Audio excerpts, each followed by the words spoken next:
like Googling how to put on a 1,000-person event. Make sure you start small, like for sure don't start at like 1,000. We're kind of doing this, like now our reputations are on the line, so we kind of had it like the only way forward is for this to happen and it has to go well. We went in with the mindset of we're gonna lose money. Okay, we're a week out. Our best case scenario was very bad. It says be bold and mighty forces will come to your aid.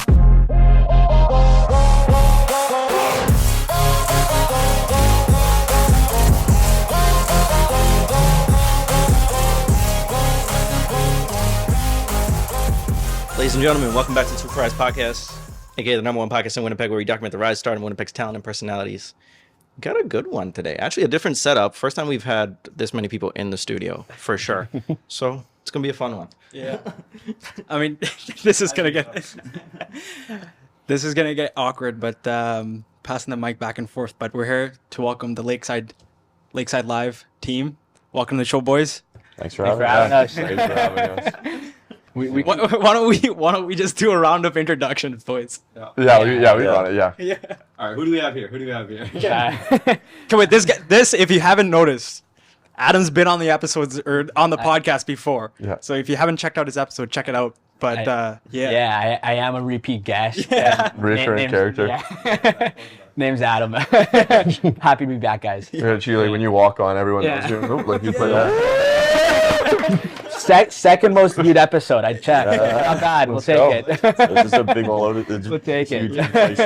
Now you're gonna be on the first. Yeah, exactly. We gotta bump this one up. That means I'm gonna be third on the other. My name's Lucien Stratton. okay. Yeah. Awesome. Yeah, I'm Domi Lohan. Okay. Perfect. Thank you for coming on this Tuesday evening. Of course. Yeah.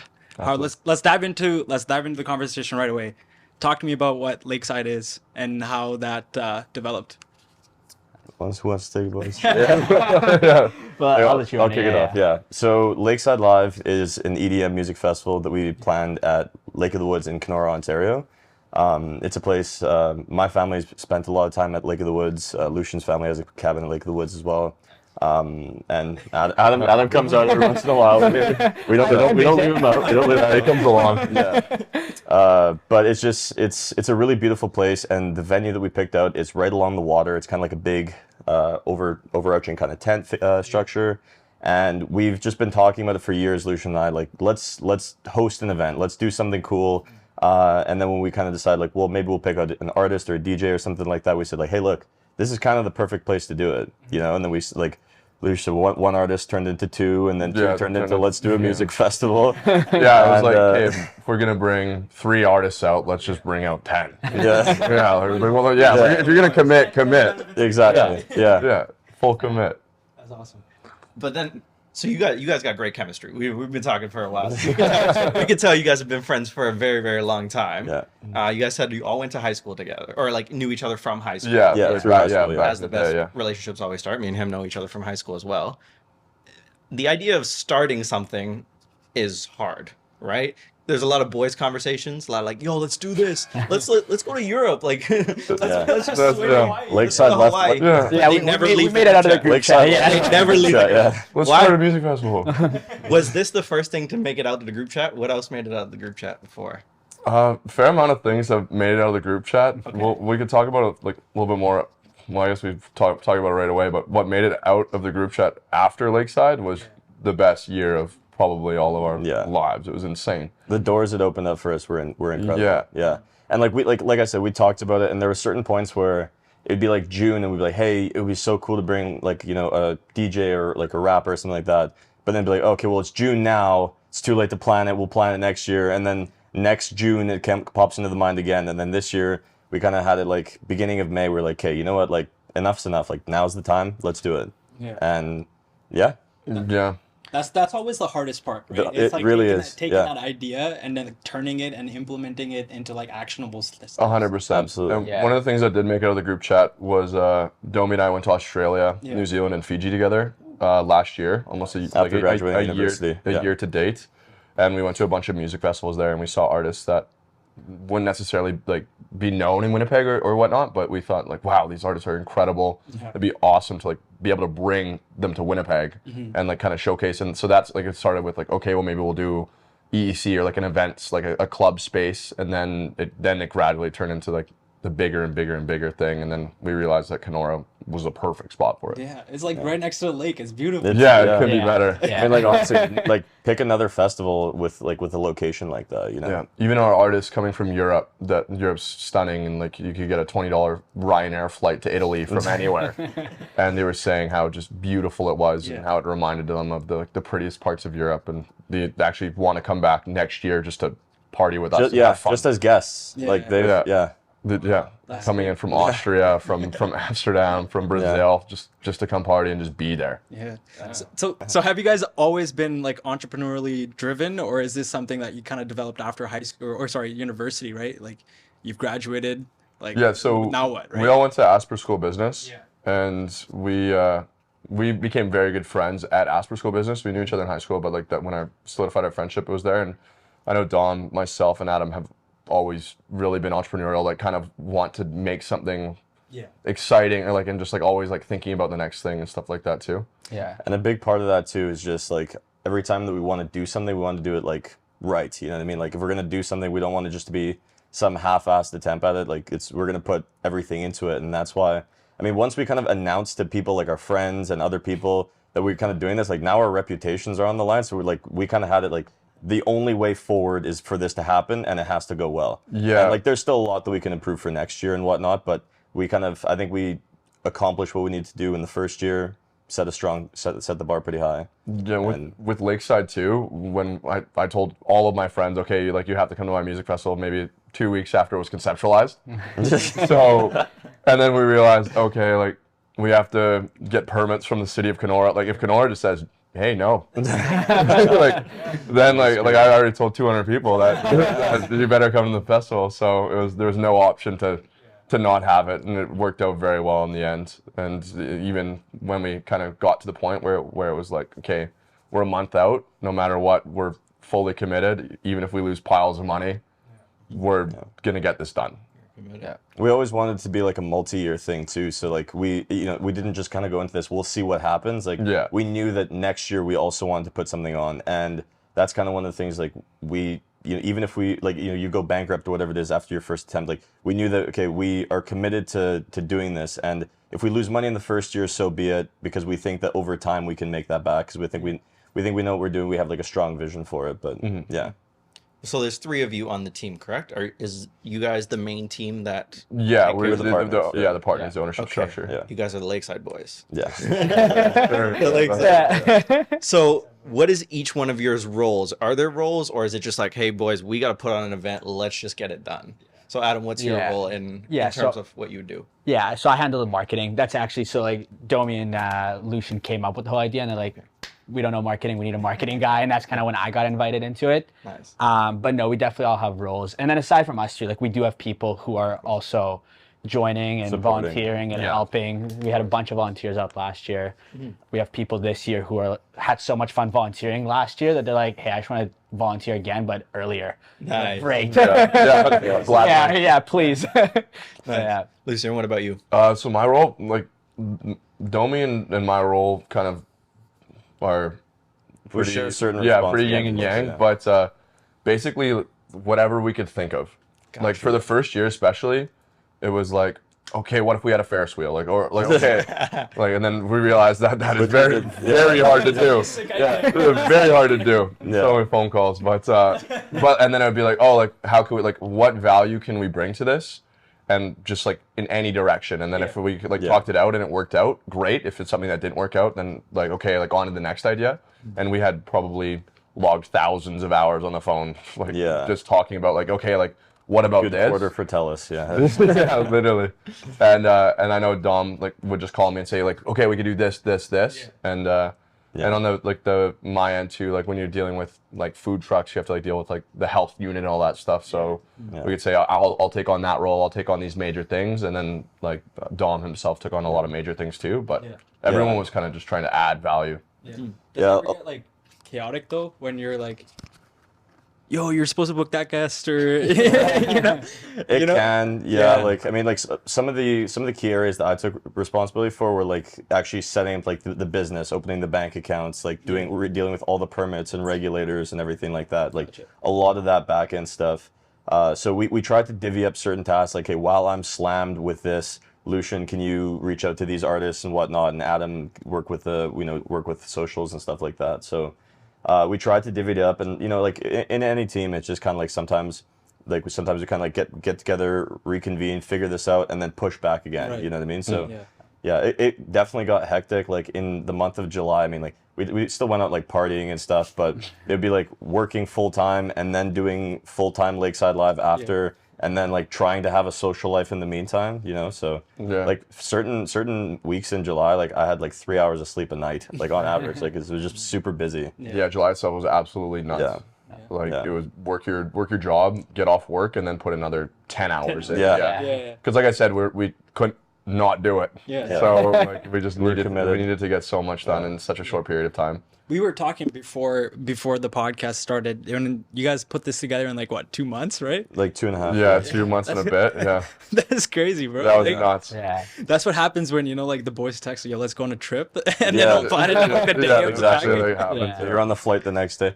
Well, that's kind of what it felt like, to be honest. Yeah. At certain points, like because like I said before, we were saying like, oh, like it's June, let's plan something, but it's too late, like like May, okay, it's far enough away that we can probably do it. And we were actually initially going to be doing like the third week of August, and then so we planned, okay, well, we have a few more weeks, like 3 more weeks on top of that, and then we get an email from the events coordinator saying like, hey, yeah, no, actually we booked that place. I was like, well, no, you told us. Well, no, sorry, it's gone. So now it's July 29th instead of August 19th. Right. You know what I mean? So now our whole schedule kind of got kicked up a notch. So Damn. So how did you guys manage that? Like, little You sleep gotta and make it lots of happen. work. You've already committed to artists. There's Yeah, no you're getting it turning done. back, Yeah. right? Yeah. Yeah. Dom, can I ask you what the first step was when you guys are texting each other back and forth? The first step, okay? You know you have this crazy idea. Is it getting the name? Is it getting the Instagram? I don't know what your process Yeah. was. What was the very first actionable step you took? Well, the first step actually, I mean, like securing like the Instagram title was literally one of the first things we did. But Lucien and I actually, we were going to Toronto. We were just kind of going like just visiting one of our friends. Yeah. And I got to the airport like a little bit early. I sat down, ordered a beer, and just like bust out the computer and started like chat GPT writing emails to a whole bunch of different people like looking for sponsors or looking for whatever. So For what I it's kinda, worth, like we do personalize all of your yeah, we type them with love and compassion, and then we hit not do send. Control F Yeah. place.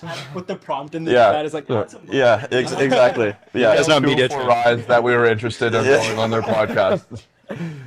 but yeah, that was like once we kind of had like a structure on, okay, these are kind of like the top 10 most important things that we think, and that list changed vastly from the time we started to where we got. But like I said, okay, this is kind of like the skeleton, so let's just kind of like start attacking where we think we need to go.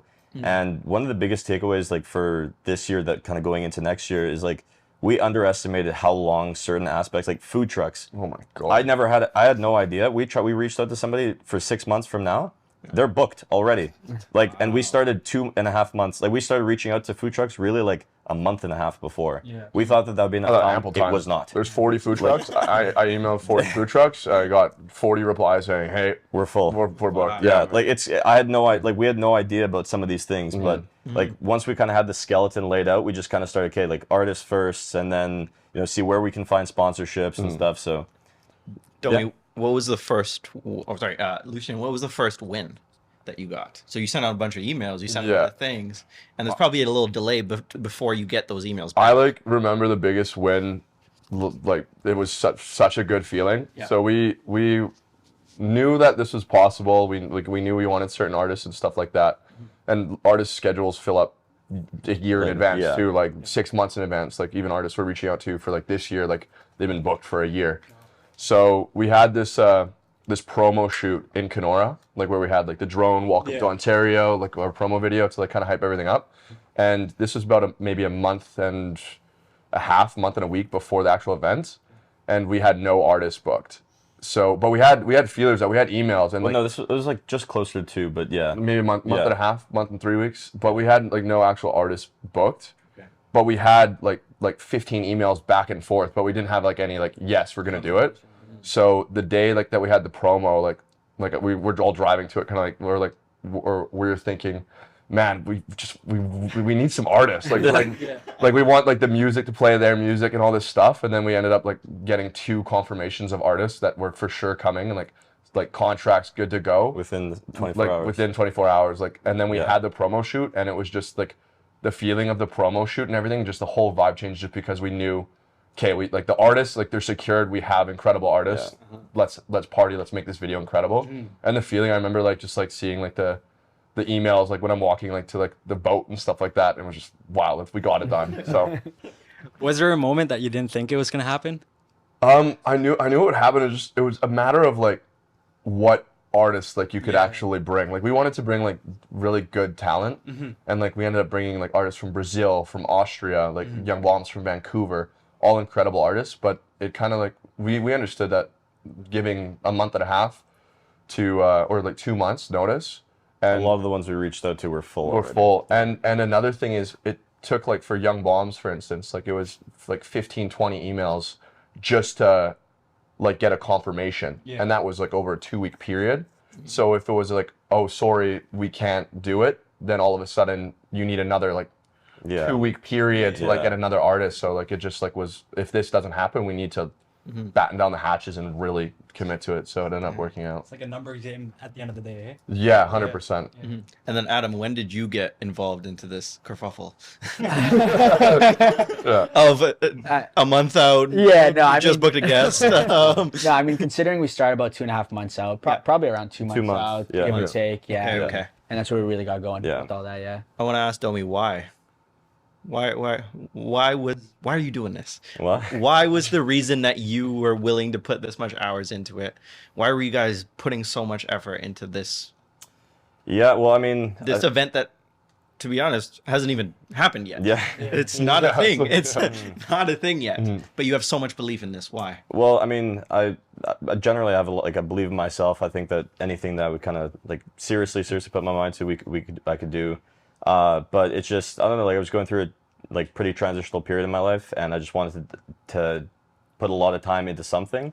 And Lucien and I were both really passionate about the idea. Like he's like one of my best friends. We've been close friends. We travel together. We do everything together and stuff. So when we started kind of discussing this, I was like, you know what, like let's do it. You know what I mean? And we're both very, very passionate about it, and we're hardworking people, and we kind of know what we need to do. And when we brought Adam on, we knew that would be a great fit as well for that. And we just decided, like, this is our time. Like, let's do it. You know what I mean? Like, I've always wanted to kind of take like a step like that. And like you talked about before, like the hardest part really is starting. And I remember, like, even with other things I've wanted to do in the past, I've kind of like thought about it, built like kind of an idea for it, but then if you don't execute it, it just dies, right? And that's like the biggest thing is once we went to a lake party in like beginning of May, and we started telling people about this idea that we had, and everybody's like, well, that sounds really cool. I love the idea. And then after we told like 100 people, like, okay, well, shit, like we kind of have to do it now. You know, like there's no backing out. So, but yeah. Lucien, did you feel like your backs were against the wall a little bit? Well, there was certain days where like we had 35 days or 36 days before the event, and we're like, oh, like this, so much time. And then the day would go by and, oh my God, we have 34 days. And it would just go back and forth. But we knew that it had to get done. Like once we told, like I said, once we told everyone, and we knew we could do it too. But once we like had it like confirmed, we like said the tickets are going to be on sale like this day, like sending it all out to everyone, sending the Instagram, like telling people to follow our Instagram, stuff like that. I was like, okay, we're getting this done. Yeah, because you got a reputation on the line now, right? It's not just Lakeside, but like this is personal. This is You personal. won't come like back you know, from it if you like severely flop Yeah, exactly. And even all the artists get paid if it happens or not. in advance. Yeah. Like, yeah, there's so many like financial commitments that we like made by contract too. So it's like if we're not putting this on, like We're just screwed. throw away 40K or something like that for just miscellaneous expenses that we committed to and stuff. Yeah. One of the nice things, like, why, like, I really enjoyed having partners through the whole project, because, like, in my mind, I was very much like, okay, this is gonna happen, and we can do this no matter what. But you know, certain times, like, I think there was probably 1 or 2 times ever where like it'd be like late nights. We're working really hard, and it'd just be like, did we bite off more than we can chew? I'm not sure. And like in moments like that, it's really, really important. Like we had like, like we talk to Lucien, like, and be like, yeah, he's got that same kind of mentality. Like this is gonna happen. We can do it no matter what. And like in moments like that, it's like super, super critical to have a partner. Especially if it's like I'm swamped with this, I'm overwhelmed with this. Here, Adam, can you take this? Lucien, can you take this? Yeah. Another thing, I think we genuinely loved it. Like yeah. like I've never like been happier like checking my email in the morning. Like it was nuts. Like I love music festivals. I love music. Just I love the whole vibe, the whole energy of it in general. And getting an email and like actually putting in a 10-hour day, like being very productive. Like when I had productive days, I probably called Domi like 35 times saying like, hey, we got the porta potties, like they're locked. Like, oh, and I was excited to hear that. No shit. Yes, We got the shitters. Yeah. So stuff like that, and he was so passionate about it too. Yeah. And it was so easy to rely on like all of them because we just knew that like we loved doing it, and we knew that we wanted, like we all had like this very similar vision on what event we wanted to put out.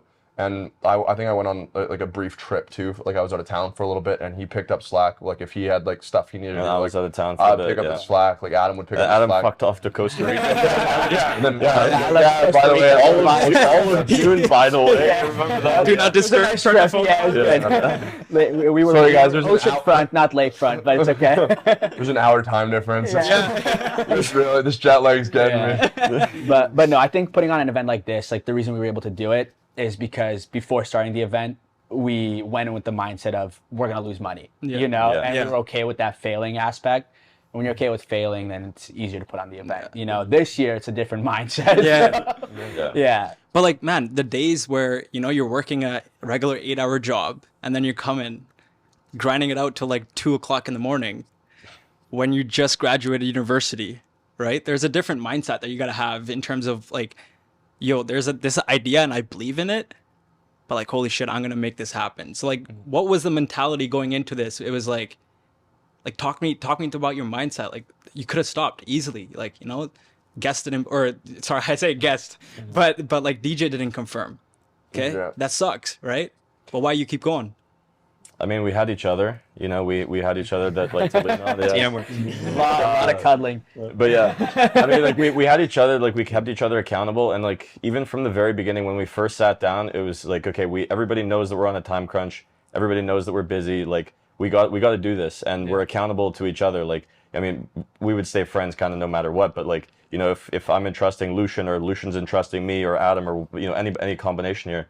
Like, hey, we need you to get this done. It's like, yeah, like I will get this done because we're accountable to each other. Yeah. And there's certain things like even with like food trucks and stuff like that, you need certain forms into the health unit on a day, and if you don't have it on that day, then can't happen. Then you can't have the food. Yeah. So if like I'm relying on Domi to do that, or if Domi's relying on me and Adam's relying on me to do this sort of thing, and it doesn't get done, then you're just screwed overall. So the accountability of that, and just knowing that Domi's gonna do it, Adam's gonna do it, I'm gonna do it too, and also like putting in those 10 hours, like we said before, Domi mentioned as well. This is like an annual thing. Like I see myself being like 10 years from now still planning this festival and making it super exciting for everyone that like our age, from like 35, 40, like really, like my grandma was there. She was on stage, and she's 91, and she went across stage. So yeah. But I think all in, it just comes into like us being passionate about music festivals in general, right? Yeah. Like we put on Lakeside because we want to be at Lakeside. Like we want an event. We made it a Kenora festival that we can go to. Like every aspect of it, and this goes into like the quality of kind of like trying to make everything top tier. Like we wanted to make this a festival that would be cool, that we would want to go to. And like even at when we our very first meeting, I sat down and I was like, okay guys, I don't give a shit what it costs. CO2, we're gonna have it, and it's gonna be, if it's expensive, great. If it's not expensive, great. But we're having it. And like I want this, I want that, and I want these. Like we want these types of elements to come into it to make it something that we are happy to go to. Like, and that's kind of like one of the biggest things we carried into it. And if we found a way to save $1,000 here, rather than just put that back into the pocket, I would rather invest that now and invest into this to make this like the best possible version of it that we can in this iteration. Obviously the next over time we're gonna learn, we're gonna make it better, but every chance we had to make it better, we invested into that. I think we can relate a lot to what you guys are saying in a very similar sense, in that we would do this if cameras weren't here. Like we would talk to people and just enjoy this. People ask us all the time, why are you guys doing a podcast? We don't have an answer. Like there's no answer. We just love what we do, and this is the reason we're gonna do it. And Exactly. we just like you guys enjoy music festivals, we just enjoy talking with people. What was It's that- just a good time. That Luke Combs song, I'd still be doing this if I wasn't doing this. Exactly, right? So it's like such a accurate thing because we would. Yep. And one thing I want to say is when we started, we were like, okay, we're gonna do a podcast, we're gonna sit in a room and talk. But then you realize actually it's not just talking. There's cameras, there's editing, there's social media, yes, there's legal stuff, and all this stuff. So what was something, like you mentioned the food trucks, you mentioned the porta potties. What was some random things that you guys didn't even expect on doing when you guys had the idea of the Lakeside? So porta potties were one, of course. I wouldn't even think of getting porta potties. But like that was probably last on the list. I was like, okay, I want a nice set. I want a nice lights, camera, like lights, whatever. But what were some of the hidden or something that was just like, oh wait, we have to get that? Domi? Well, that's a tough question. I mean, like basically every step along the way, there was always something that we were kind of learning about that. I think one of the things that surprised me kind of was, or surprised us all probably, was how much it really cost when you kind of get down to brass tacks on all of it. Because we we went into this thinking like, okay, this might cost $40,000 to put the whole thing on, and then like a couple weeks go by, okay, this might be $80,000, and then it keeps going up and up and up, and then we're already getting further and further into it, so we can't back out now. But here's the ceiling of how high this is going to cost. This is going to cost. Can you say how much it costs? It like just over 100,000. Okay. Yeah. Yeah. But that was nuts because when we talked about it originally, like we said 30, maybe 40 grand. Yeah. And it's like, okay, we'll get some artists for a few grand here. Like we'll throw up a fence. Yeah. Like we downplayed it so much. We just thought like we're like literally like throw up a fence. No, like literally like I'm throwing a party in my backyard. Like they were just talking about it so nonchalantly, and I'm like, holy shit, it's $5,000 for the fence. And then like police, like we had to pay for the police, and like that cost us over $5,000, and that's just because like the municipality requires that. You know what I mean? Like you're not even thinking about that, but these things kind of come out of and you gotta like have like red ambulance on site too, or we had like first aid that was available. Like the hospital, if you threw a stone, you'd hit somebody in the head on the hospital. Yeah, it's like it's right across. So that's a perfect location then. Yeah, exactly. They come pick you up in a boat or something like that. Yeah. That's awesome. Okay, so Adam, they developed this idea, right? Yeah. They have this. They're passionate guys, but how do you turn this into a marketing? Like, how do you market? Because you got Summer Sound as competitors, right? You got all these other EDM festivals. How do you make it? How do you put a marketing spin on it? I'd argue that there weren't any competitors. Okay. Like I don't think people choose, oh, I'm gonna go to Summer Sound and I'm not gonna go to Lakeside, or I'm gonna go to Lakeside, I'm not gonna go to Summer Sound. And then that's how you're gonna market it. Well, you have hundreds of festivals all over North America, and you're able to just take what they've done really well and bring it to yourself, right? Plus, again, like the venue. There's just you can't beat the venue that we had, right? I don't know if there's any other festivals in Canada really that have like a venue like that. Like there are way bigger festivals, obviously, like and more experienced and better and whatnot. But like the venue itself, like right along the water, like our DJs pulled up to sound check by boat. Like where the hell? Like nobody else had done that. You know what I mean? They really loved. Yeah, that. even our DJs were like saying. Yeah, they're This excited. is incredible. Like this is wild. Like we're not playing in like a big field. By contract, actually, we had to like provide like professional like driving services and whatnot. They're thinking like they're gonna get into like a limo or a car or something like that. The boat just pulled it. I get it quick. No, you could probably find something that every festival does better than us. Yeah. But except for the venue, like there's like the venue is like truly unbeatable. So and that's why we wanted to have the event so badly, because that venue has one big event every year, and we're like, well, I think. And it's not even for like our demographic either. Yeah, it's for like 45 up, and ours is. And it's really like heavy metal, and 35 it's down. like Yeah. But and that's a big thing, and like we also it was on July 29th. That's the weekend right before August Long. But there are no music festivals in like big ones, particularly like Veld, Osheaga, are all the weekend after. Right. And that was actually one of the big selling features. Like a month in advance, I'm talking to my friends like, hey, what are you doing July 29th? Like, nothing. You're coming to Lakeside Live. And they're like, no, I might have something. It's like, you're not that guy that you have plans 3 weeks in advance. Like, chill. So, Domi, did the name come first, or did the venue come first? The venue first. The venue first. Yeah, Okay, and okay, then okay. we kind of put together like a list of like 20, 30 names that we liked. Yeah. And like we liked like the Lakeside Live, like the double L or something like that. Okay, okay. There was a couple. LSL. Yeah, there was a couple. Was there any that didn't make the cut? There were a few. There's I have the list here actually someplace. Yeah, it's like, yeah, There was a couple really stupid ones that. What was the prompt in ChatGPT? Give me a Lakeside festival name. You guys remember any of them or no? One might come to me, but There's there. like Waterside Hoedown. Like, Yeah. yeah, Nice. like Wouldn't be the same. Like Harbor Hootenanny was one of Harbor them. Hootenanny. Yeah. Yeah, We were like, no, that's terrible. yeah.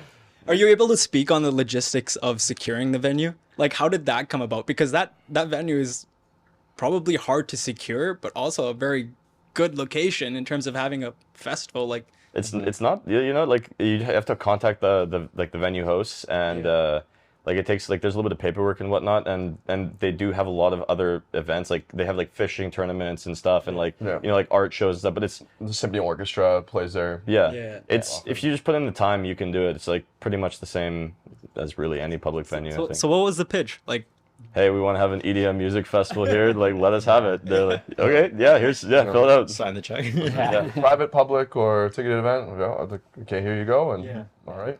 Was there any selling that was involved to maybe the artists or maybe even sponsors as well for this event? Because you have nothing to show for it when you begin. Selling was big, like a big thing. Like even the artists from Austria, who we're actually very good friends with now, Domi and myself, Adam as well. But Domi and I went to Amsterdam twice to see him play and hang out with him, and in saw Ibiza. him play in Ibiza. He invited us out, and we ended up going to Mark Garrix's party too, which was crazy. Damn. Yeah, like that, because That's a whole other story too.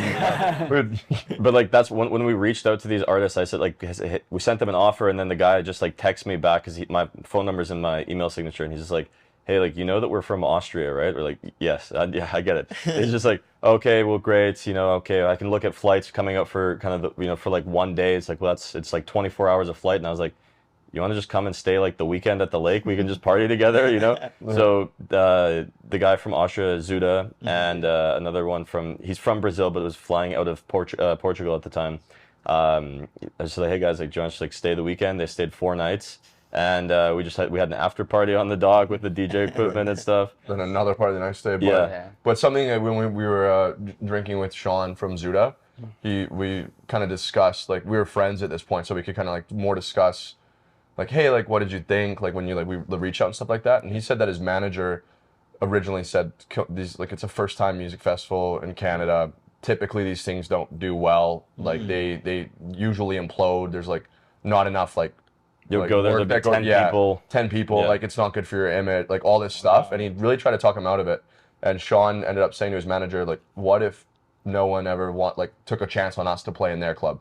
Like, we're here now, but, like, if no one ever said, yeah, we'll give you a shot, then we would never be where we are. So he said, I'm gonna do it. We're gonna go. And he literally said, like, if we come there and there's 5 people, we'll put on a good show for the 5 people, and then we'll leave. Yeah, I'll put on the same show like that we'll play at Ushuaia that I'll play at Lakeside Live for like 10 people. Yeah. So that was really like, and we kind of knew that too, because like when we were reaching out to artists, like everyone was like, oh, what's your track record? How is your like how many years have you done this? Like, send us like footage of it. What artists have you had in the past? What previous events? What previous events? We all went to university together. Like, so. like, what experience do you have? And I was like, hey, I have a marketing major and international business major, but I really love music festivals.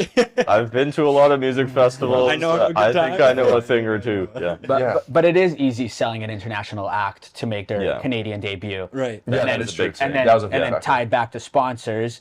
Hey, we got international acts coming. This is a legit event. Right. And then so you're using kind of both things to sell each other, Yeah. right? So it was an easy sell at the end of the day, I think. Yeah.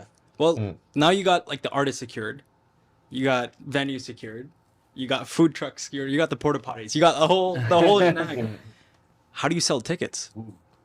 That was a tough part. That's a good question. Yeah. Well, Adam, like we had the idea to do the promo shoot. You want to talk Yeah, about that? yeah. So we had a promo shoot, and then we knew that, especially in a city like Winnipeg, you have to team up with a lot of local acts and just local people in general. So we had a few kind of like, I guess, influencers per se come out. We had a really good promo with Always Dale and those guys. Oh, yeah. That hit over 50,000 views on Instagram, so that was like an easy selling factor.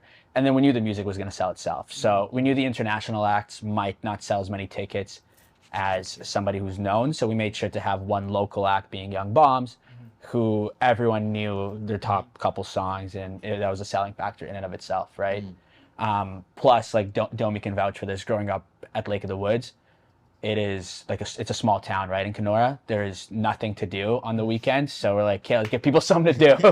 And yeah, so it was an easy sell for those guys as well. On that note, because like during the summer I spend a lot of time out there, like as many weekends as I can. But there's a lot of people that's like in between the 19 to kind of 30 range that just work out there for like seasonally, right? And they party Monday, Tuesday, Wednesday, Thursday. Like they're always doing something. It's very, very rare that there's nothing happening on the lake.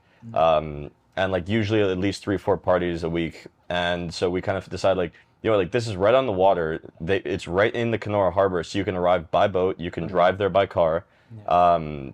It's an EDM kind of like, it's an EDM music festival. It's great with our demographic that we were looking at. And like I know a lot of the people out there very well, and I'm just thinking like, you know what? They go to there's like this little bar there called Shooters, and it's like a tiny, tiny little pool bar. And on Thursday nights, it's like packed. But it's just like, love Shooters, but it kind of sucks. And but people still go to that because it's just like it's an opportunity to do something. Yeah, Everybody absolutely. goes there at different ages and whatnot. So it's just like, okay, like a really cool music festival, international artists, CO2, lights, like come on, Lucien, when you put the tickets up for sale and they started selling, what was that feeling like?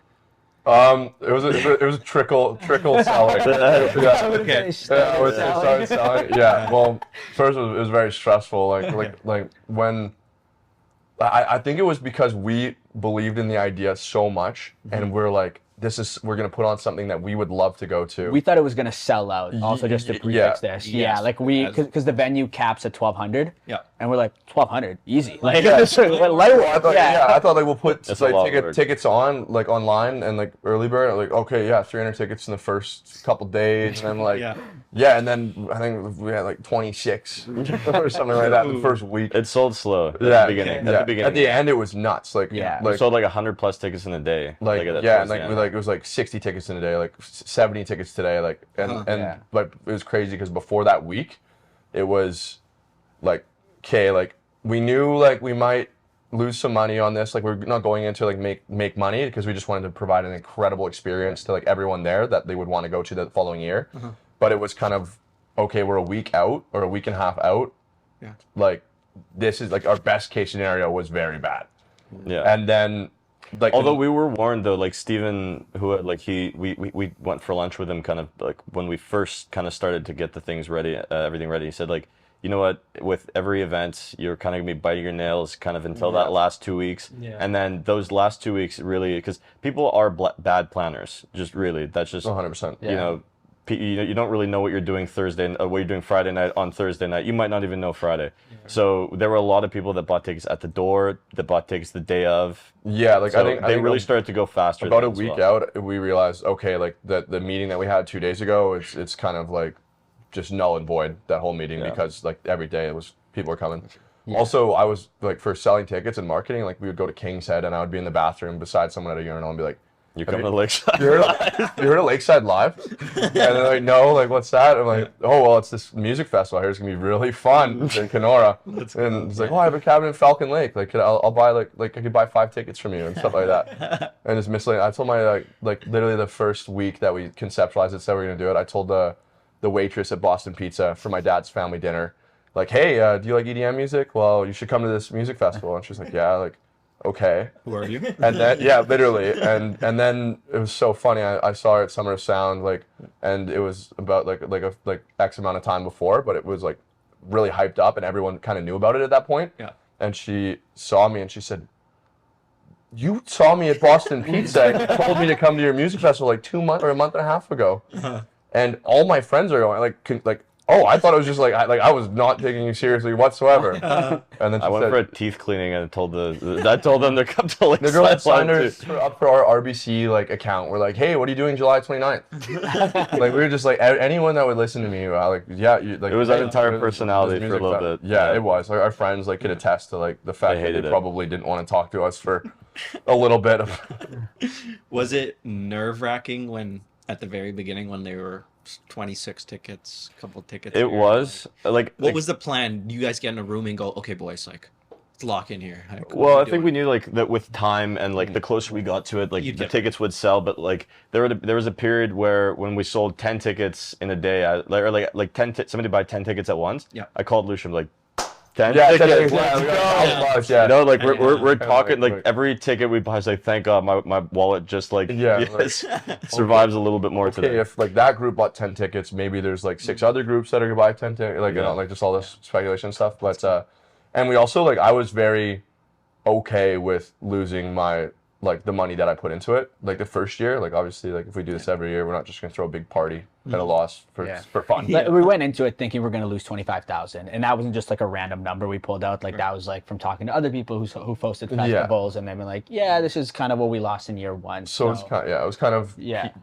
like gave us a little bit of peace knowing like going into it like okay, that's whatever. Yeah. Like so we weren't like almost like we weren't expecting or we weren't not expecting to. But if the party's lit, then next year. Yeah, coming like we just back. wanted like Exactly. we had the call too like when we were talking about it like okay like it's like based on 2 weeks before the event this is what's like we're projecting. Yeah. But we're gonna make this party the fucking best party that Lake of the Woods has ever seen and make everyone just have the time of their life and then just kind of like keep it going.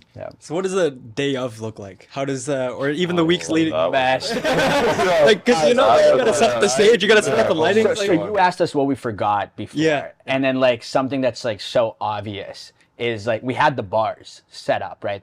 But We had the liquor, we had everything. we had the liquor, we had the volunteers, we had Liquor like license? the physical bars. Liquor Yeah, we had all license, that. yeah. Liquor But we license. didn't have like ice buckets. We didn't have like any like spouts for the bottles. We didn't Shot have any, glasses. like ice, like yeah, like shot scoop, glasses, like no scoops, nothing. Like the bartender, like we literally open and the in bartender 10 minutes, like, yeah, the bar- 150. I'm like jumping in the truck, racing Yeah. the wholesale club to or, grab like scoops. right? bartenders, we're saying like okay, like are we just free pouring every shot? Like what do you? Yeah, like no jigs, We didn't like do all this nothing. stuff. Yeah, And we left Yeah. all the limes at the cabin. The limes and the lemons were all left at the cabin. it was nuts. So- It was so like we're all our names were on the liquor license, so we weren't like we couldn't drink the whole day of the event, which was totally fine by us because we knew that going in we want to be like sharp first event. But I like almost felt like I had drank a lot because there's people like that are my best friends, people I've known since like for 10 years. Yeah. And I'm talking to them 2 months later saying like, man, I really like you have to come to Lakeside next year. Like I really wish I saw you this year. And like we talked for like 10 minutes, like At at Lakeside Live, and I just totally But we were scrambling. blanked Yeah. because I probably like I think I don't know if you track your steps, but we put on like 50, 60,000 Yeah, steps. in that day. Yeah, in the day. Seriously. It was absolutely nuts. Like we got to the venue for like 10:30 a.m. or something, like because doors were at 2. So we were there for like 10:30, and from then until the first time I sat down was midnight when Zuda was going on. I sat down for like 5 minutes because like everything was kind of still running itself. But like we bought every ice cube in Kenora. Yeah, I went like- to like 3 different locations. We took Yeah, all the all of barrels. Safeway, all of Yeah. Walmart, the liquor store, like everywhere. Yeah, we called Walmart the day of and said, "Hey, we're gonna come buy all your ice." Yeah, make more. Yeah. And it was kind of hard too because like put the tray in your just Yeah. buy the one. make more ice.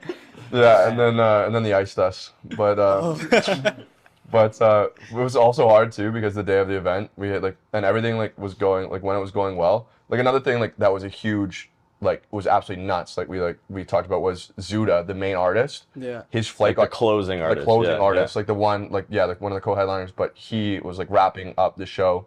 We loved his DJ style. Like we picked him specifically for that slot because we knew that he would be like killer at the end.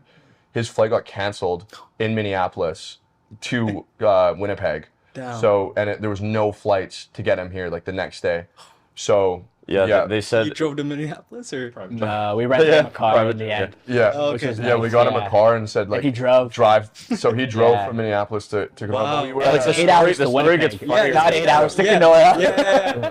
It Yeah. gets even crazier though, because like it was Friday night, so the show's on Saturday, right? Yeah. So Friday night, like around 11:30 p.m., we're just about to go to one of my buddy's parties on the lake, just like kind of unwind a little bit. We've done all the hard work, the setup's done, and then like I looked at Lucien like we kind of did it. Like, do we just have to do this tomorrow basically, and then Yeah. it's over. Yeah. And then like as we're walking to the boat, Sean calls me. It's like they canceled the flights. Yeah. Said there's no flights and tomorrow. we're all like, already like drinking, celebrating the fact that this is happening Yeah. tomorrow. Right. And then we're all at this like a party with like 30, 40 people, and then we all just go upstairs in our The friend's situation room. We're in Yeah, his like the parents' war bedroom room. upstairs, just three of Yeah. us sitting there, like we're on the phone. We called like hotel or like we called like car agencies. It was also like 1 a.m. at this point by the Yeah. time we are trying to figure. So we Yeah. said, okay, like you go sleep in this hotel room. We got him a hotel room, and then we're like, okay, we're calling every Yeah. car agency within like 50 miles. Do you know anyone in Minneapolis? I called like people that I met like at People at the bar, party yeah. in Miami Yeah. that I like became friends with. Like, hey, you live in Minneapolis, right?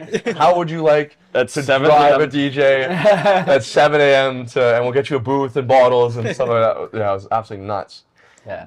So you get the DJ there, you get everything ready. What's the moment of like, yo, holy shit, we actually pulled this thing off? Where The it was an next idea. day. Yeah. Honestly, Yeah, like no, kind it of was like good. 3/4 of the way through, like when we were like running, like filling ice and bringing more drinks and stuff, and like like kind of fixing kind of small things along the way. But like at a certain point, we were up on the stage with the artist.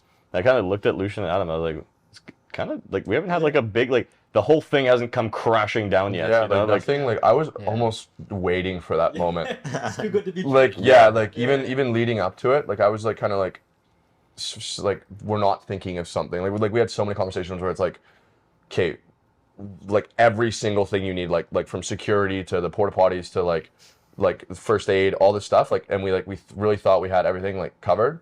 And then by the time like the actual day of, we're like, okay, like let's hope that we got it all done. And then by like 8, 9 p.m., 10 p.m., when all of the sounds going incredible, CO2 shooting, people are having fun, people are saying like this is the best thing they've done in Kenora to me, and I'm like, wow. And then yeah, we looked at each other on stage and it was just like, this like we did. DJ's here. The DJ pulled up at like 6 p.m., 5 p.m. Yeah. playing in I had to 6 drive hours. the car back to Minneapolis. Yeah, he myself. did. Yeah. Yeah. Like we rented it for because they would only do return. They would not do one-way rentals. We called like every place within 50 Yeah. miles of Minneapolis. None of them would do it. So like on the Tuesday, I hop in the car, drive 7 hours to Minneapolis from Winnipeg by myself. Oh my God. And then after that, like I had nothing. I had like a little cash box actually because I dropped off the cash from the sales at RBC and then went straight across the border from there. And so I realized I didn't bring a phone charger. I didn't bring anything. I booked a flight to fly back. I'm like sitting in the airport, like I'm going through security with like literally like a little cash box, and that's it. I don't have anything else. I have my passport and a little cash box. Nuts. You just reflecting the whole way there? Yeah. What were you Yeah. thinking I was on just that like, drive? well, I mean, I was thinking like how sketchy it looked like when I would go through security because I have this like little metal box. I bought a charger on the highway, and it's like there's like a cable wrapped around in there. There's this box with a key. And I'm just going through security with it. Like they're gonna scan this thing, and there's like all these wires and like a turnkey and like a metal box. Like, oh shit, this isn't good. Can you guys break down this video for me? Yeah, absolutely. And the stuff that maybe people don't see. We're gonna leave the audio off because I'll add it later. But yeah, just break down what you guys seeing on the screen here. Like, this was your event. This is you guys. Yeah. Watching this video, also shout out Club Create for making Yeah, this they video. did a great job. Yeah. So that's the venue, right? Yeah, that's the venue There right you there. go. Yeah, we We had had- hula we had dancers, dancers, bubble machines, everything Flow like that. dancers. Yeah. Yeah. We really girls wanted dancing. the video to represent like a weekend at the lake, right? So that's Yeah. Valley, baby. yeah. Shout out So we Vitalis. started during Life the of day. Guy. We have a lot of shots on the water, right? And then we kind of go into the festival at night, and you guys will see that come up right away. These are young bombs right there. Yeah. Yeah. Yeah, they were great. Yeah, and just seeing this with like the crowd and like everyone like experiencing this because we sent some emails. That's a good way to break it down. Send a couple of Yeah, emails. that was absolutely Yeah. 4 emails. yeah, exactly. What's kind of crazy too is that like because all of this is done through emails. Very rarely was it ever like a video chat or anything. Like Sean Zuda like asked us, hey, can you send me like I need your driver's license or something like that to put on the car when I'm driving back. And then like as like an authorized driver. He looked at it, he was like, born in 1999. Who the hell am I dealing with? Is this the guy that booked us here? He realized like we were all like 23, 24. And he's just like, what the fuck? Yeah, so this is Chico. This is the guy from Brazil. We actually, Naz, we're in Ushuaia, Ibiza. We saw him there too. He stayed with us and we partied with him there too. With Martin, with our good friend Martin Garrix too. You got the CO2 I just saw. Yeah. And this is Sean Zuda right Yeah, here. this is him right here. He's absolute menace. I love that guy. Yeah. Yeah. And what is it like? So you guys get to go behind the booth on Yeah, stage? yeah. And That's seeing everyone just there's me right there. Yeah. Yeah, I'm somewhere in the back with a bag of ice on my shoulder. This guy, like, woo! No, I'm like, put your fucking hands up. Like going like I'm doing everything.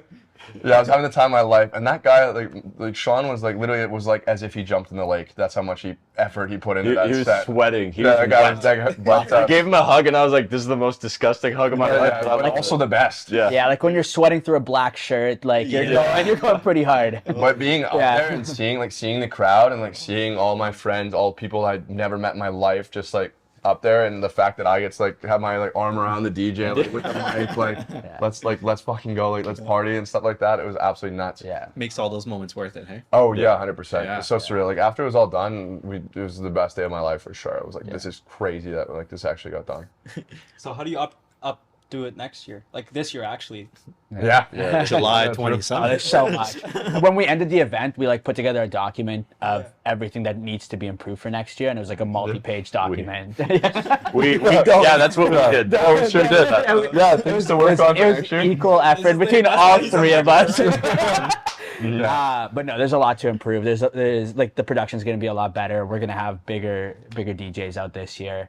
We're pushing for more special effects too. Like this year, we weren't allowed to have flames. I really want them. There's like these. They're called 5 masters, which can shoot like which would be like there's like I'll show you guys at some point, but you can shoot like these flames, kind of like in an X right in front of the DJ booth, throw up, like something like that. Yeah, I'll find something. You want to say it on? Can you throw up? It's a salamander, right? It's called a 5 master. A 5 master? 5 master. Yeah. I think They'd be pretty sick. 5 master like pyro or something. Yeah, and like like confetti cannons we didn't have last year. yeah, like that one right there in the bottom. Not the giant shit. Yeah, we're planning on putting that on the stage. Okay, these things? Yeah, Yeah, something like like having that that. go up. Because you can program them. Like they don't have to shoot all 5. You can shoot them like different kind of. Anyways, I really want that. We're pushing hard to get different special effects. You know, we're like the quality of the speakers and everything like that. Everything's going up. Also, like the programming and like what you could actually do at the festival as well. Yeah. Like with sponsor, a lot of the thing with sponsors last year too, they wanted a track record. They said, well, how are we going to give you money and like Have in no kind idea. donations when we have no way of measuring, no statistics on like what you actually know data. So this year, like we're actually like able to like probably get more and like have more programming, like have more things to do, so that when you're there's the music, but there's the entirety like of the festival vibe. There'd be other things. Like one of the things we're actually talking about. This is not a sponsored thing directly, but we want to have a Pong tournament at Lakeside a little bit earlier in the day. Give people something to do. I mean, we had Pong upstairs actually. There's like a whole nother section that's not shown in the video there, but we had Pong up there. But we want to do like an actual cash prize. We're thinking like $1,000, split that across the top 3 teams. Like, $1,000. there's nothing gonna be happening on the lake that day anyways. So just like get over yourself Yeah, on the Lakeside Live, you know? Yeah, prove. Like, seriously. you play Pong for free all the time. Yeah, exactly. Go make some money. Oh, okay. Yeah, and stuff like that, and then just like games, like Make it more various interactive, things. Yeah. Yeah. Is there like Samples. legalities in terms of what you can do on the actual water? Well, so Nothing. our property line it stops before the kind of like along the water. So okay. Yeah. it's one of those things where like technically it's open water, and you can do whatever it is that you want to do there. If you're like, because boats will be kind of coming in, dropping people off or parking and stuff, because there is boat parking. Right. If you're in a dangerous spot, the police might ask you to move, but like it's the water. It's you can kind of do whatever it is that you want there, I suppose. But Okay. I wouldn't say it's as much as about the legalities. It's more so, well, liability, but more Safety, just not yeah. wanting people to get hurt, right? Yeah. You got water and you got liquor, and now you got someone that drowned in your first year, and you don't want that. So no, we definitely avoided that. Yeah. So going into this year, what's the goal? Like, I'm sure that, the goal was like last year to put on the best festival you can. But what's the goal this year? I think just to have a lot more things. Like I mentioned earlier, they set our cap at 1,200 people. Yeah. But it's a massive venue, so you could fit 1,200 people in the tent, and it's still. And it doesn't look empty, but it looks, like there's still a lot of room. So triple it, still looked like you could put more people in. Yeah, you could easily fit 2,500 people in that whole space they gave us. Because we not just the tent, like we built like 1,000 feet of perimeter fence in like a semicircle almost. Like it was actually like they've had some fairs there kind of where they've built some larger fencing, but in terms of like actual events, ours is the largest in terms of actual. Like we had to get like special provisions to get like extended beyond that, and they're like, "Well, why do you want that?" I was like, "Because I want it. I'm just shut up about it." There's just That's the process. But to sum it up, like we just want more of everything that was there last year, right? Yeah. So like we had the pong last year, nobody knew about it. Let's make people know about it, right? Yeah. We had food trucks last year. Well, people wanted more options, so let's get them more options. Gotcha. We had some activations. We had some sponsors there. Well, like we had like sampling enough, right? and stuff. Let's get it going, right? Yeah. So just more all around.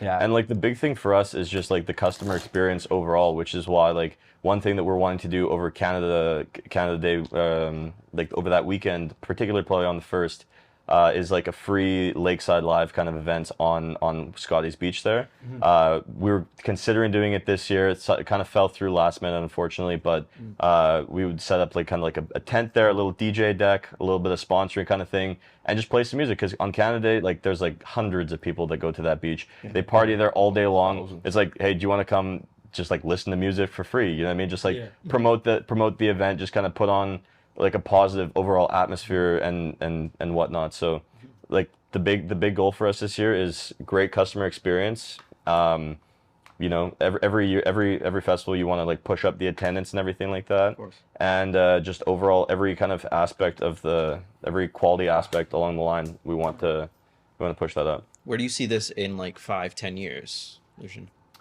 5-10 years from now, I think this year is going to be almost a bigger year than last year to some degree, because we really want to like. We have to take a step forward. We have to take a step forward. We have to hype it up. We have to like always like moving forward. But and then year 3, like kind of the similar thing. But I think once we establish like really what it's going to be, like obviously we're going to always want to innovate and kind of like make it bigger, better. Like what can we do? But I think in 3-4 years we're going to really have like a set like what works, what everyone loves, and how to make it an incredible festival where like other editions, like we almost think of everything, but obviously there's more to think about. But like almost like a turnkey festival would be incredible. Like in 5 years or 10 years time, like 6 years time, we have relationships with all of these people. We have a name for ourselves. We already do have a name for ourselves somewhat in the industry as well. Because when we were in Amsterdam, we went to Hardwell's like private label party, like where Hardwell was there too. It's like one of the biggest DJs in the world, and people knew us from because the artists talked about it, because they just had a really great time about it. Yeah, so like the DJ, like Zuda and Nuzb and like everyone, like some of them had even seen our after movie because they were sharing. Lucien hit the Stamped Records is like Martin Garrix's label. We got invited to go there with Nuzb at one point when we were in Amsterdam, and Lucien hit the Stamped Records door manager in the head with a door by accident right before he ended, like a minute or two before he ended up walking into the studio to listen to Nuzb's songs to determine if they're good enough to be on the label. And then he walks in. Guys, chill. He's the boss. This is the boss. This is the and then I'm looking, Lucien just tells me this story like a minute before. I was like, oh my God. But then even he was like, oh, you guys are the guys from Canada. Yeah, like I saw some of your promos and stuff like that. So like that, having that after a year is incredible. Like having that after 2 years, I think we'll be able to like build it up a little bit more. But I'd love like in 5 years when we email a DJ like where there's no questions, it's like, hey, like, oh yeah, like that sounds incredible. Like I've heard of you. Like we don't even need all of the past stuff and stuff because our reputation will speak for itself. And then that's like, and then the relationship with like even the companies that do the fencing, the companies that do the porta potties, the companies that do the security, the companies that do the insurance, the companies that do. You don't have to list like everything. Yeah, well, I'm just saying there's a lot. Through the expense There's sheet, a lot that goes into it. Like all of these people, but building those relationships and just being able to send a text like, "Hey, we want the same thing as last year. This is the day. It's done," and you don't have to have 10 meetings regarding it and stuff like that. So that'd be pretty incredible. We also just want to expand the whole venue, right? Yeah. So we want to expand a perimeter. One tent along the water, super dope. But what if we had 2 tents? What if we had a third tent, right? Like, I mean, even last year we discussed potentially doing a second kind of stage activation, and I think that beyond that, I think it'd be pretty cool to have Lakeside Live kind of become like a staple event in Kenora itself. Like, you know, they have some kind of like smaller market events where they shut down a big street and whatnot, and people come, they sell things, they kind of have, you know, hot dog stands and whatnot.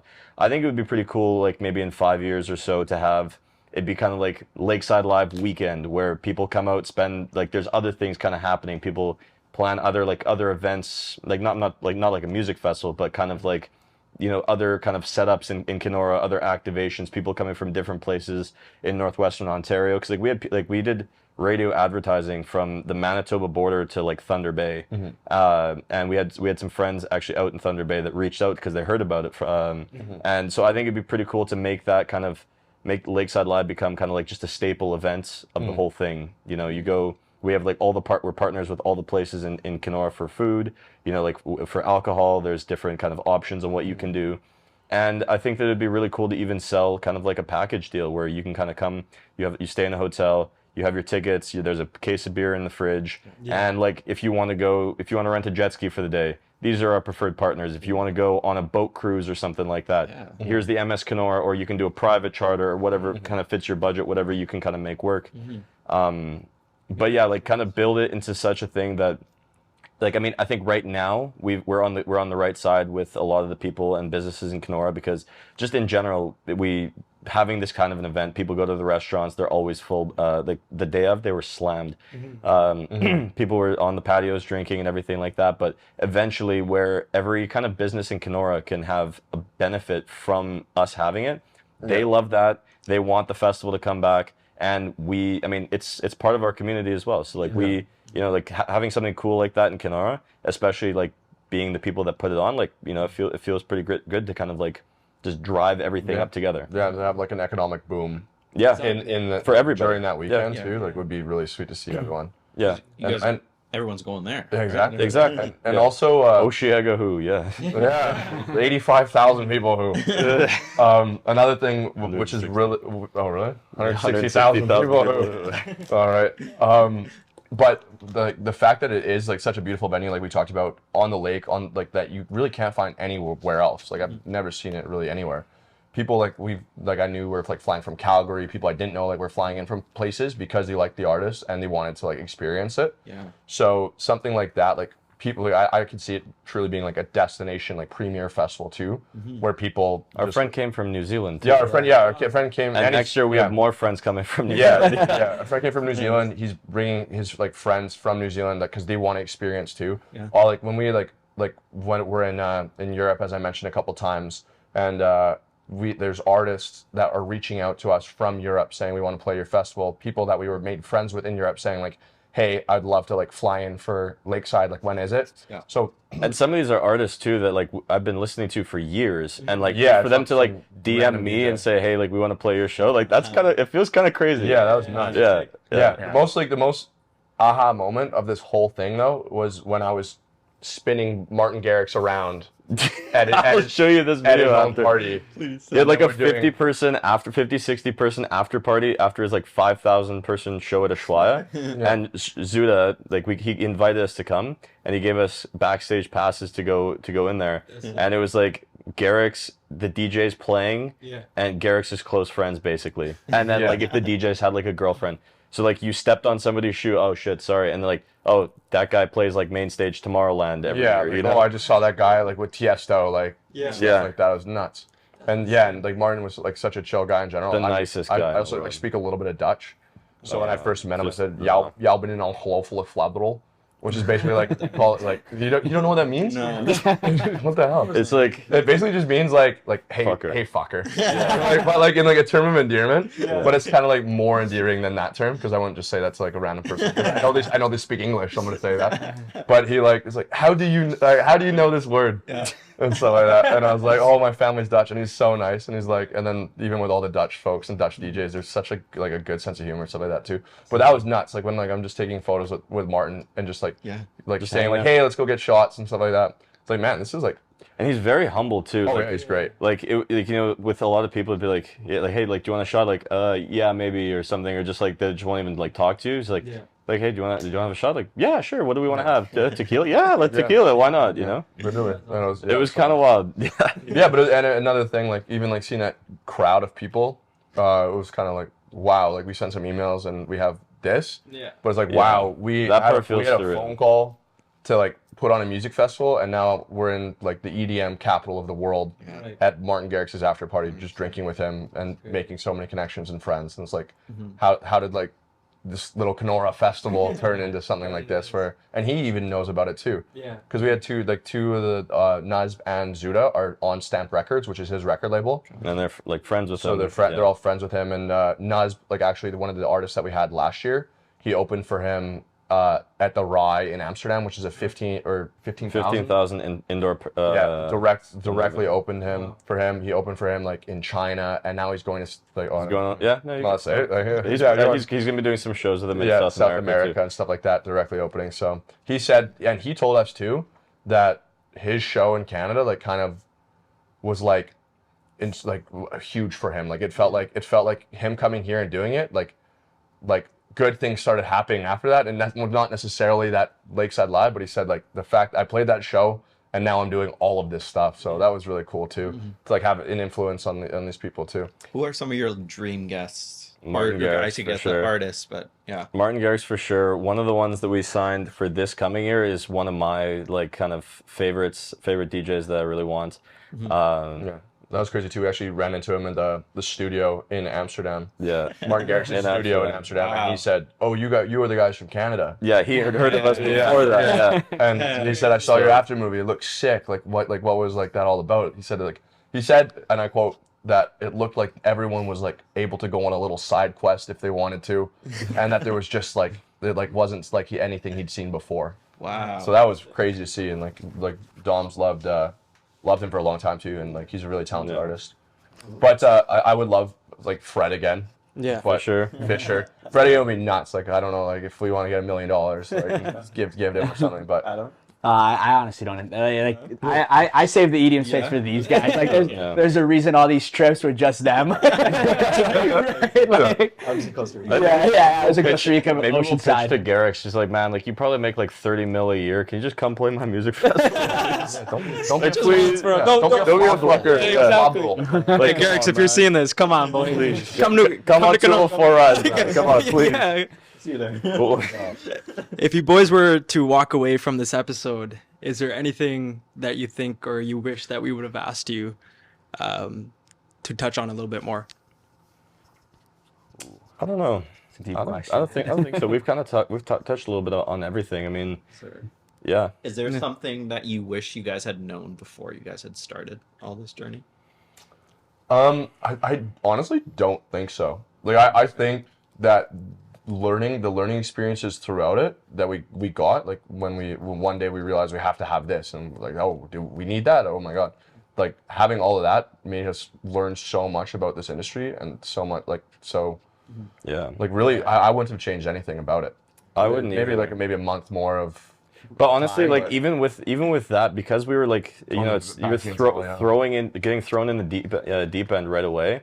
It was kind of like, you know, because we didn't have a lot of time to do it. Like most festivals, like Summer of Sound, they have their show in end of June.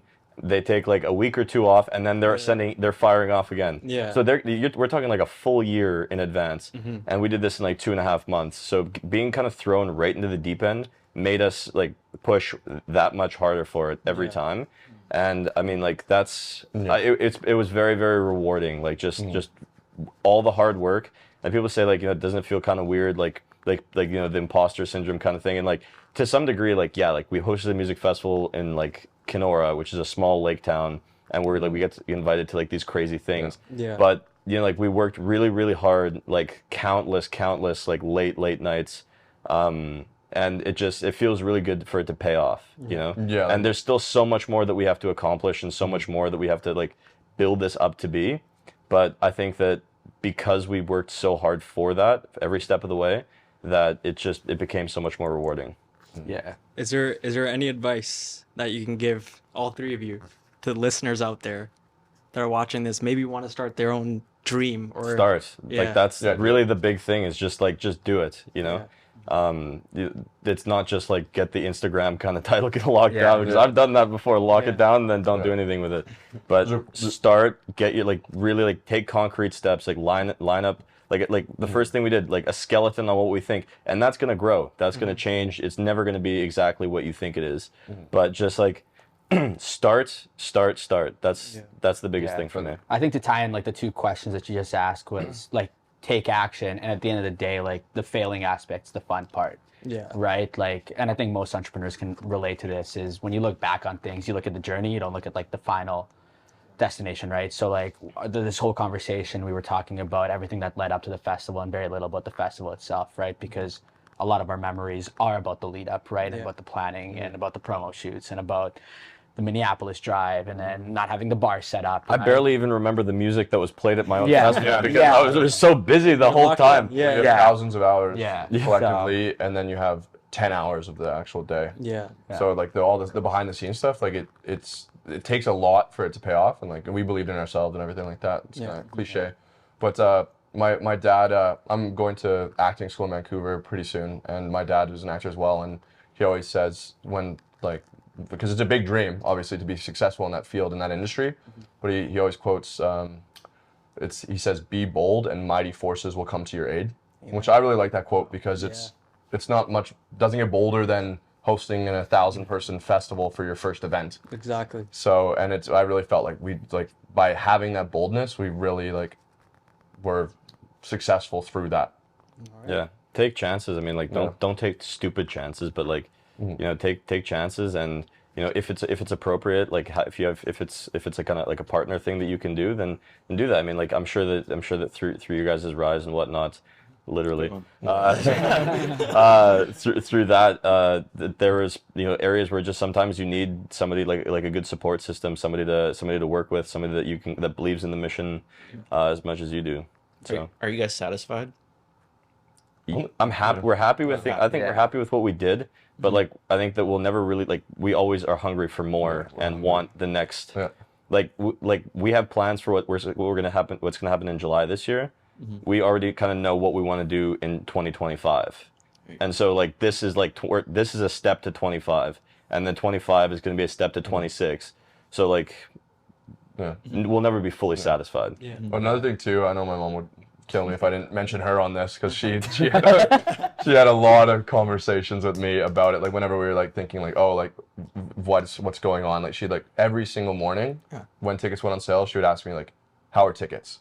How are tickets? How are tickets? She had her friends that, and I know Domi's mom too, and Adam's family too. Like we had like our family like just telling everyone about it too, like buying tickets. Like my mom said, all right, I'll just buy 10 tickets. Whoever wants to come wants to come. So sweet. And I'm like, I have like 43 cousins, and I have 13 aunts and uncles. Like my mom was emailing them saying like, Lucien's festival, like you have to come. Like my grandparents bought tickets, and to have that. They were there, but they were not the entire festival. Let's just make that clear. It wasn't Lucian. It's just Lucien. Oh, yeah, they were there.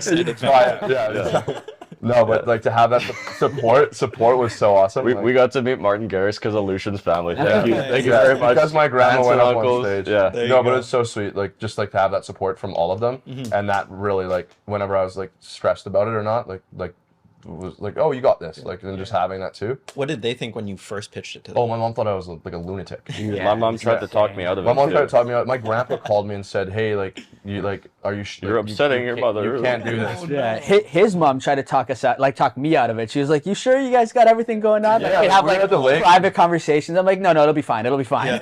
She'd be like, yeah, you know, Yeah. you need the permit, and like they could take a long time with the city of Kenora because it's like it's on lake time. It all called. No. And my mom was like, how much money did you put into this? I was like, oh, don't worry about it, mom. Yeah. It's okay. Like, no, it's all good. Like, it'll work Yeah, out. it all Yeah. comes back. That's an investment in myself, mom. You always tell me to take risks. But then when like I think it was like kind of like at the start, it was like, hey, like maybe that's like real. That's like 2 months, like 2.5 months. But once we committed, they're like. Their whole the whole mindset changed. Yeah. Like they're doing They're it. gonna do it. Yeah. I'm not gonna tell them not to. I told my mom basically, like, she was like, "Okay, like, are you sure this could really backfire? Because like financially, this could be a huge fuck up, right?" Yeah, like we And could, so like, and lost- so my mom said like, "Are you sure that this is a good idea? Like, are you sure? You're sure? You're sure?" And I think that part of it's probably like testing to see like, okay, like is he like very serious about this? You know, like if I can talk him out of it like this, then he's not that serious about it. But I was hard. I was like, no, like this is happening. You can be on the train, or you can get out of the way because this is happening whether you like it or not. Yeah. I think that like having that mentality about like if you have the confidence in yourself or the confidence in your team that you can do it, then nobody's going to push you out of the way. I remember our fathers were arm in arm, and his dad, like, and it was so fun seeing my dad out there just slamming beers, shotgunning beers, having fun. He's drinking, like, I'm not allowed to drink, and he's having the time of his life. But his dad had his arm around my dad and said, "Can you believe that our kids put this on?" And my mom was crying at the end of it too, saying like, "I like can't believe that you guys did this." What does that feel like? That was sweet. Yeah. That was so That nice. was Like having her talk about like how it's gonna like very Yeah, a long road, like financially it doesn't really make that much sense because like it's like actually the opposite of that. Yeah. And then her like being able to prove everyone right, like that we did it, like we were successful, and like having her say like I can't, like this is incredible, like like I'm so proud of you, like that's always nice to hear. Can you guys talk about some of like the volunteers and the people who came out who helped you? Because obviously you guys Yeah. were Oh, at yeah. the top, Alyssa Hood. Yeah, Alyssa Hood. Yeah, Petro- I'm gonna get the camera. She- Alyssa Hood. Yeah, Yeah. she was great. She helped us out with like that was one of the things we forgot. Just like we're like 2 weeks out, and we're like, hey, like we probably need staff to like run a lot of this Oh, stuff. yeah. Like who's gonna scan tickets? So she stepped in and she took over all of the volunteer schedule, like like building the schedules, the timing, arranging all of that. She was hugely It was stuff helpful. that debatably I would say if we tried to do it, like it It would have been terrible. it would not have been. crazy. That's another thing. You got to have a good team. You got to have a Yeah. good The people in your event corner. legitimately wouldn't have happened. Yeah, no, like literally would have been that festival Yeah. that happened somewhere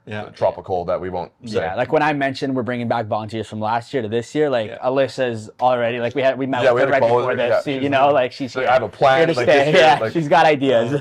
the parallels that we have in our life. Because you met Kayla at our wrapping event. Yeah. Same thing. We for our holiday video, we were like, who's gonna organize all these gifts? Like, like a kid, Yeah. like this ball is gonna go to this person who doesn't. Yeah, Can't, no, that's a great comparison. Like Alyssa really is our Kayla. Like, yeah. I saw the way, or sorry, other way around. Yeah. I saw the way Kayla was like operating. I was like, yeah, no, 100%. No, Yeah. the parallels Yeah. are insane because we couldn't do it. Yeah. She's like, Because we're thinking about, Yeah. I'm not gonna know which ball to give to a kid, right? Yeah. Who knows that? yeah, Kayla she's, like, knows. getting, like, Shout out Kayla. the too. Norcan and stuff like that for like Yeah. if emergencies happen, like just like all this stuff that She we was great. didn't even think about really, like that we thought about. She came in with it all, and I thought she did a very did good job amazing. this year. Yeah. But she's already on the phone with us saying like I have so many changes for next year. It's going to be seamless, like all this Yeah. stuff. And I'm Yeah. like, you did incredible last year. Like if you, Yeah. In our defense, Yeah, again, you we'd did that, be happy. yeah. Never I was mind. gonna say, in our defense, she's the only one who's put on an event in the past. Yeah. She joined us on like the Pretty good 3 reason to have weeks, on board. 2-3 weeks away schedule. Yeah, another little tidbit too. I was watching like how to Googling how to put on 1,000-person event, and I was That was watching- what I did too. There's a YouTube video. It's just like we watched the same one. the same one, like different times, but yeah, it's We like talked about it like maybe 2 weeks after we both watched it, and he says in the thing like, make sure you start small, like for sure don't start at like 1,000 people. start at 50, start at like start 50, at 100. like a smaller venue in your city, like because like truthfully, if you have 1,000 people, like you will not be able to do it if that's your first event. Yeah. And like I was like watching this like a couple weeks or like maybe a month and a half before, 2 months, and I was like, well, I already DM'd 180 people. We could start a 100-person event like next year or something. Yeah. We could start with 1,000 first. Yeah. Yeah. And now people are gonna watch this to be how to put on 1,000 person. Yeah. Full circle. That's what we'll title it. Eh? Yeah, clickbait. Yeah. Yeah, I'll get a thumbnail. We'll get those after. Yeah. We'll get you. Man, that's crazy because you know we were talking about this before you guys came into the studio, and we were, is that limiting belief, right? A lot of people think that you got to start small, or you got to have the perfect plan in place, or you got to start with 5 people. Y'all went into 1,000 person event and made it what you could have made it. Yeah. I think it is, limiting belief, because before I watched that video, there's not a doubt in my mind that we were gonna get this. Like I said, we're gonna sell out. I mean, we did not sell like the whole we didn't thing sell out. it, So, yeah. but actually, we had everything that we booked, like the quantity of porta potties, the quantity of police, was all for the maximum sellout, which we didn't hit. But so we had everything we prepared as though that was going to happen. So this coming year, we kind of have to do the same thing again. Exactly. Yeah, You know what I mean? But yeah. we like To some degree, it's good to probably have some kind of a basis in what you're doing. Like, if you don't have like a lot, like if you're not willing to kind of give up all of your spare time, then Exactly. I didn't golf once in the month of July. I didn't golf once the whole year. Terrible. You didn't golf once the whole time of July? I haven't golfed in 23 years. Yeah. Wow, you've been busy. I paid for my I've been on day one, bro. on that grind. No. I paid for my membership this year. I didn't swing the clubs this Yeah, year. I worked at a golf course that gave me free golf, and I Golfed like probably 10 times this year. Shut up. after August. No, like in June too. No, my first- I didn't go once. First round at Southwood was in August. That's a lot. No. No, that's fast. I got the text to the Pull golf up pro. the receipts. We're good. All right. If you haven't checked out Lakeside, if you haven't checked out any of the team at Lakeside, please go. So everything's in the description below. And until next time, we'll see you at Lakeside. Peace. Cheers. Cheers. Thanks for having us, guys. All right, appreciate it, boys. Well done. Fuck yeah.